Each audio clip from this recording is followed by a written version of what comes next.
Everyone. Welcome back to What's Next. My name is Kunal Batra, and I'm a senior developer advocate over here. In this session, we're going to be talking about two of the recent launches for Amazon Connect.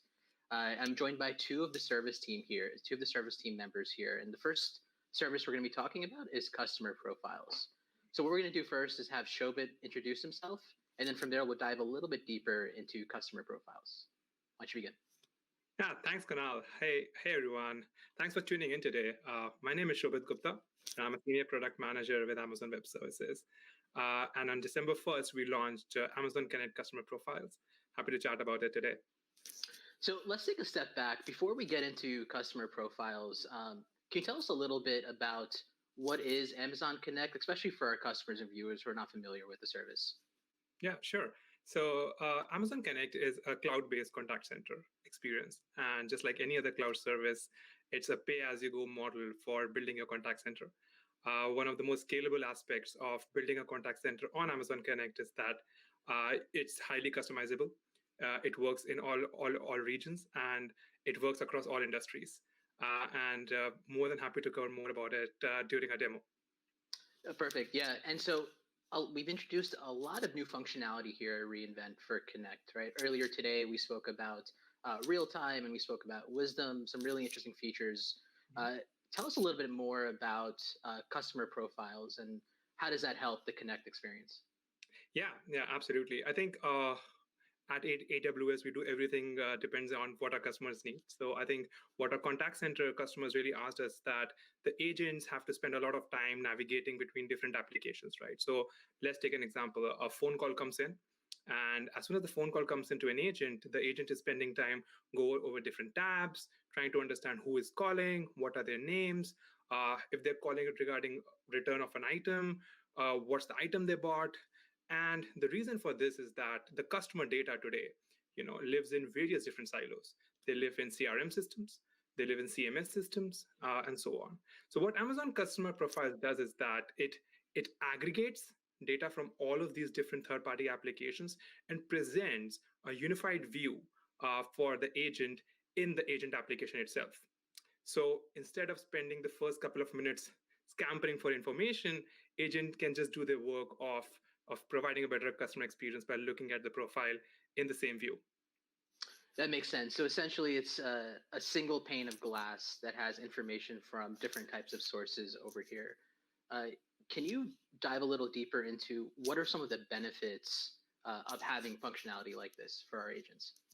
Yeah, absolutely. I think one of our few of our early customers have given us three clear benefits of really using customer profiles, right? One is personalization, right? We live in a world where everybody has less time, and especially if you're on a phone call and you want a return of your order, you don't have much time to be on a phone call, right? So personalization is where I know what's the context of the call, so I can serve my customer better, right? So that's the first benefit. The second benefit that we have heard people talk about our product is automation, right? A lot of contact center experiences are becoming automated. For example, let me take the same example of returning an item, right? You bought an item on an e-commerce platform, you want to return it. You don't want to be talking to an agent, right? I mean, you just want to press a few buttons, get connected to a few systems and just place the return itself. So automation is something we are driving with customer profiles. And the third and the most important is we are saving contact center costs, right? Because the average call duration we claim can be reduced by 15% if you use customer profiles, which means that anybody who has a contact center experience can have lesser costs for your contact centers. That makes sense. And just to go back to the profile itself, what kind of information can be stored in that profile? So I mentioned earlier that we had contact lens on here, and they can do things like sentiment analysis on the calls. Is it possible to take that information from previous calls and also have that available for agents in the profile too? Yeah, thanks for that question, Kunal. That's one of the most important questions, right? What information do you want to show to your agents, right? So what we call is that we divide that information into two parts. One is the standard profile information, which is identification. So that can be the caller's name, phone number, email address, mailing addresses, and so on. So that basically nugget of information helps the agent to identify the caller, right? So that's one part of it. The other part of it is what you talked about, which is analytics, right? What kind of analytics we have on the caller, and that can be what was the call sentiment in the previous calls. That could be what was the channel that the customer has last engaged with. Did the customer click an email? Did the customer click a push notification? So all of that rich analytics about the customer behavior can be brought in using customer profiles and then matched with the identify information for the agent to serve better. So can you dive a little deeper now into like what can customers do now that they couldn't before, right? I think you talked a little bit about how there's cost savings there, right? Because now you have easier time of integrating services. What else can you do now that you couldn't do before? Yeah, I think taking a step back, absolutely there is this value of saving time for the agent, saving the ability for the agent to really serve the customer. But I think if you are a contact center manager, out there, what you should remember is that you don't need developers anymore for building this experience, right? Like you can very well go spend a couple of months, build integrations, which will be costly from third-party applications. You can spend your time building a Lambda, for really routing your calls. But what this product does is it brings you all of this out of the box within a few clicks. So to answer your question, what they used to do early on, they used to spend time, developer resources and money to build these integrations, maintain them. And now we're doing it on their behalf because we want them to focus on writing business logic. And all of this can be done within a few clicks. That's really great to hear. And so we have pre-built services that it automatically works out of the box with, right? And I'm guessing that if there is a homegrown service, this can also connect with that as well through an API, I'm guessing, or some sort of SDK. Yeah, that's a good point. So if you have a homegrown application, there are two ways that you can start ingesting your data into customer profiles.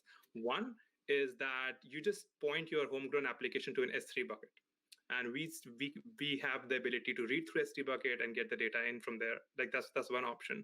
The second option is what you alluded to, right? I mean, you can use our profile object API, and using that, you can define an object, the template, and what exactly is your homegrown application data looks like, and we can pick it up from there.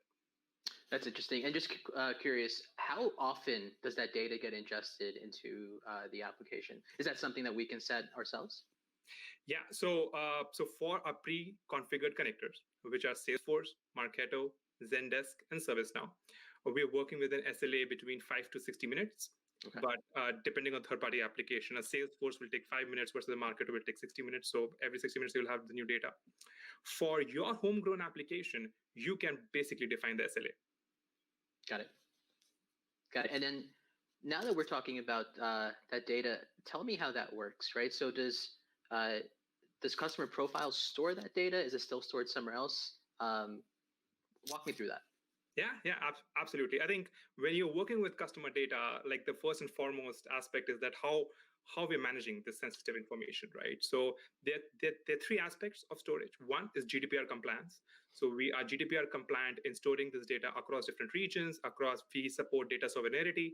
So if you have your data in Australia, it stays in Australia and so on, right? So that's one part of it.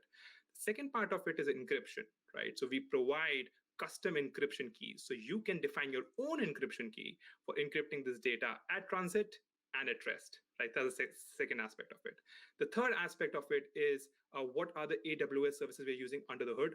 We are using S3, we are using DynamoDB, we're using all of the very, very famous AWS services to build the service ground up. And then just one last thing here. Does this write data back to those sources, or this is only stays within customer profiles? Yeah, that is something so today you cannot write back data to third-party application. And the reason for that is that we don't want to be the authoritative source of data, right? I mean, we want to make sure that the agent has all the information that they have. But that said, if they edit some information, they add a new profile information, that is stored locally in our system, but it doesn't goes back. In the future, we are definitely considering bidirectional data sync as well. That makes sense. And just really quickly, do you have a demo or something quick that we can showcase here to show our audience? Oh, yeah, absolutely. I would love to show you a demo. Let me just quickly pull it up. All right, let's play it. Showcase is in action.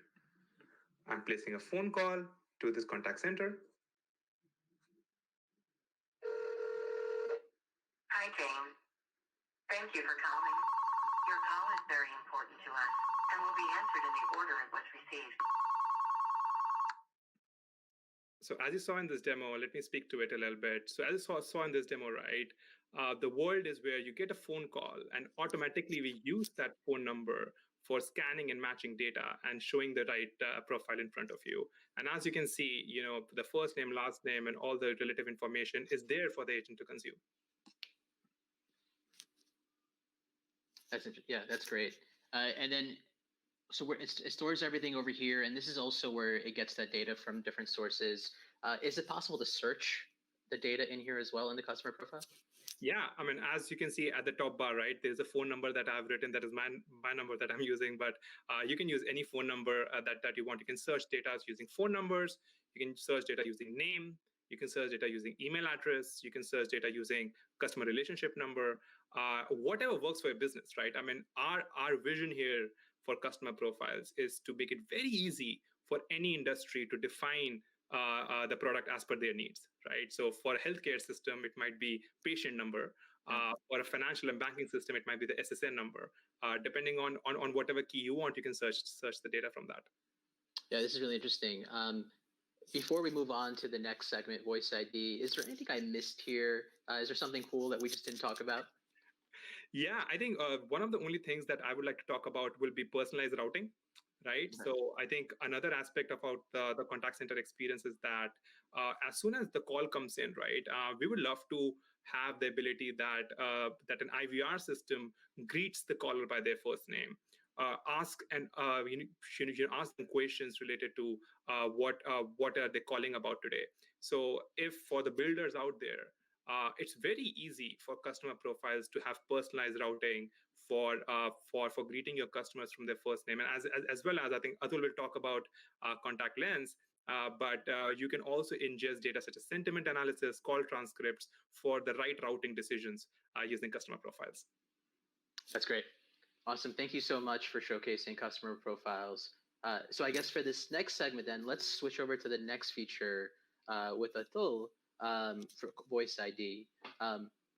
And Atul, right when we get you on the screen here, first, could you introduce yourself over here so for the audience? Sure. Hey, Kunal, this is Atul here. I'm a principal product manager in the AWS machine learning team. Awesome. And then Atul, can you also kind of go into what is Voice ID for our viewers? Sure. Voice ID is machine learning powered authentication that is based on analysis of a caller's voice. So instead of traditionally, Kunal, when people called into contact centers, they had to spend a lot of time answering questions such as, hey, what's your home address? What's your mother's maiden name? Tell me the last, or tell me your social security number.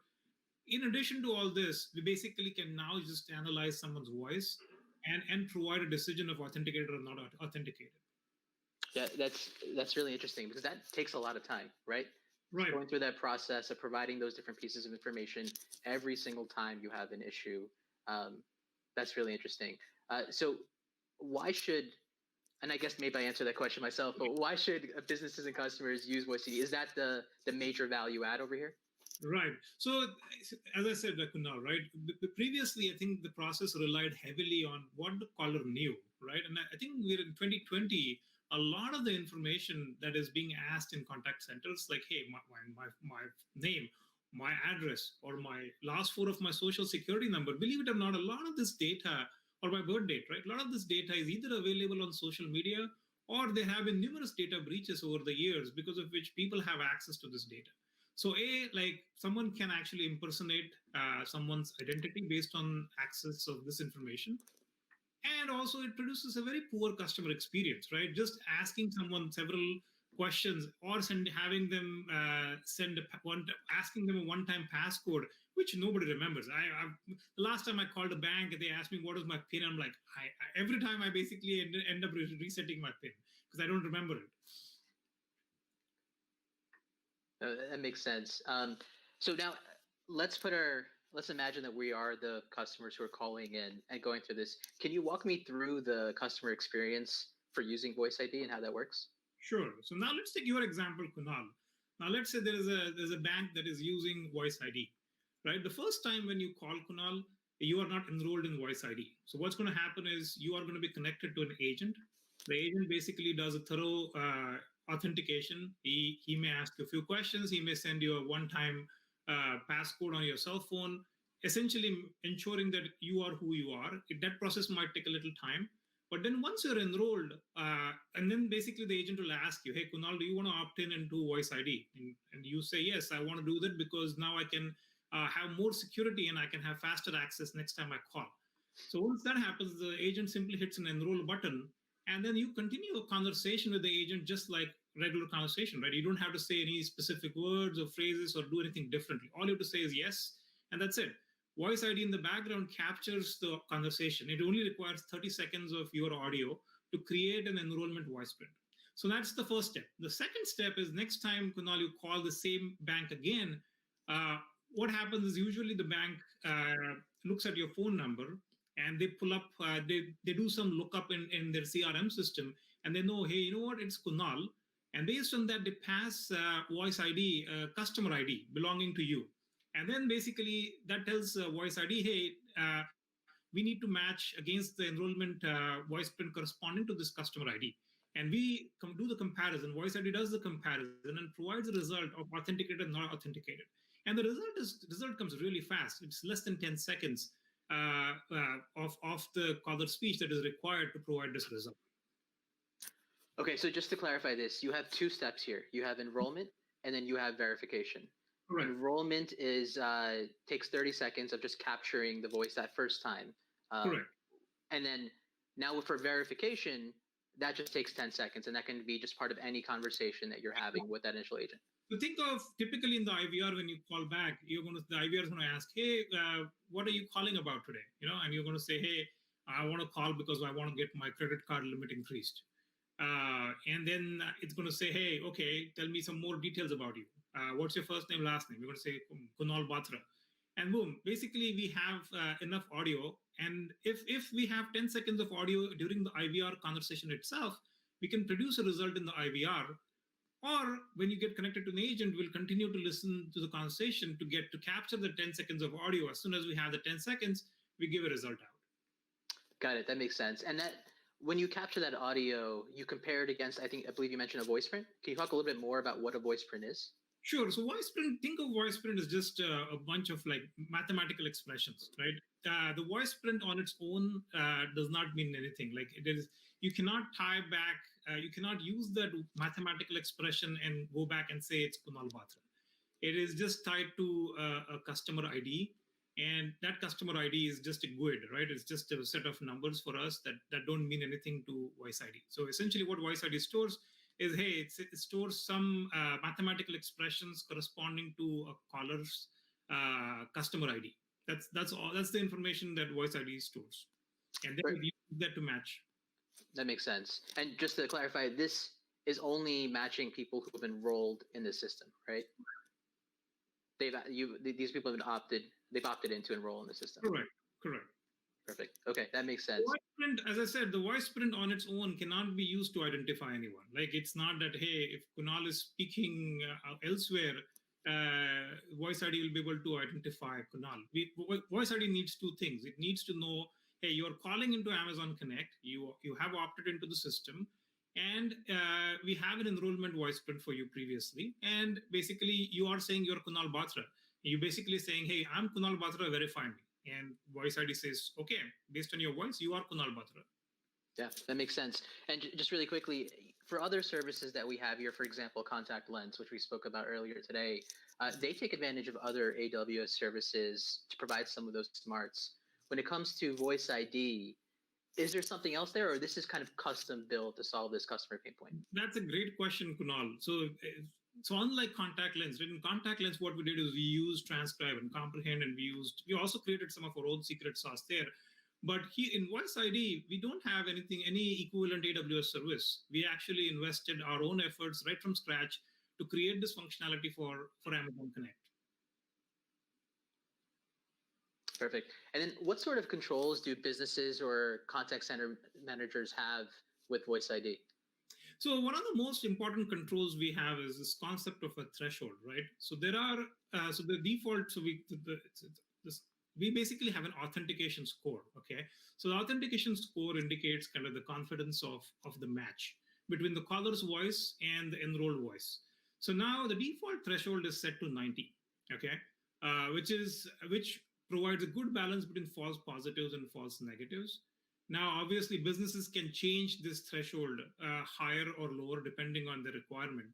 If you increase this threshold, you're going to have fewer false positives, but you will have more false negatives. So that's the control that we provide customers. And essentially, like you may ask how exactly this threshold is going to be used, right? So when Kunal, you call back the second time, right? We do the matching between your voice and the stored enrolled voice print. And we basically, let's say we come up with a score of 94.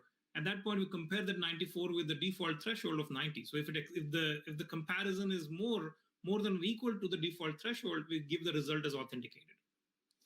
That makes sense. And really quickly, is there a language component to this as well? Does it matter what language I'm speaking in, or? So Voice ID is language agnostic. That's the beauty of it. It does not depend on the language, or it also does not depend on the actual content of words or phrases being spoken. Okay.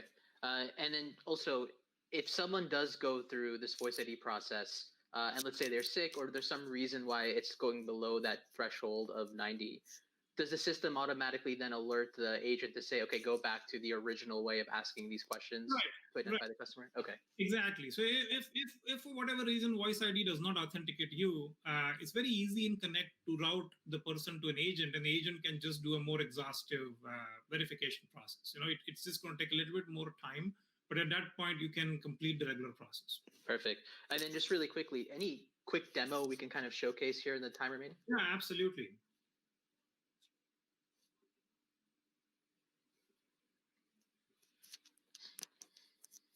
So this is a demo made by one of my colleagues, Yasser Al-Hagan. I think he was on the show earlier today. I'm going to play it. Voice ID has a few features that agents will interact with. We know that your agent desktop space is extremely valuable. So we've exposed the Voice ID functionality with the Contact Control Panel Streams API. This makes it very flexible to customize how the agent interacts with Voice ID. Here's an example. With just a little bit of JavaScript, we can customize the agent experience and place Voice ID buttons where it makes the most sense for your agent's desktop. We also plan on providing an out-of-the-box widget as part of our GA launch for Voice ID that you can use natively or embed directly in your application if you don't wish to do any customization.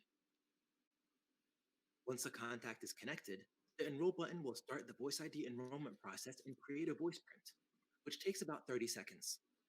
Over here, we can display the enrollment or verification status. You also have the opt-out button.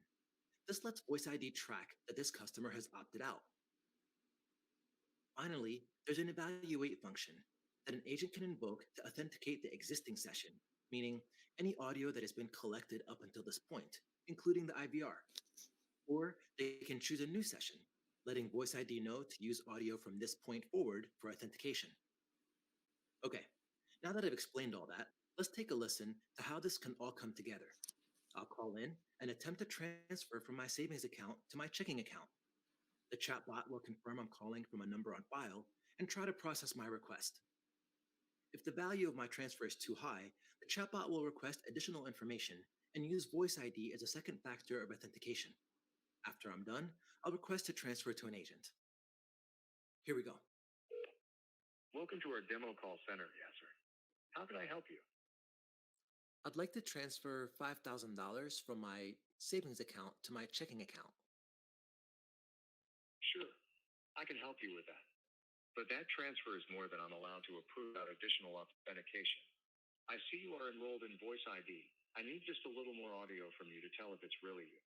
Can you please tell me your email address on file? Sure. It's yasser.demo123@gmail.com. Great. I have authenticated you using your voice as a second factor of authentication and processed that request for you. Is there anything else I can help you with? Yeah, I'd like to talk to an agent, please. As the agent answers the call, Incoming contact authenticated with Voice ID. Amazon Connect can play an audible notification letting the agent know that the customer has already been authenticated.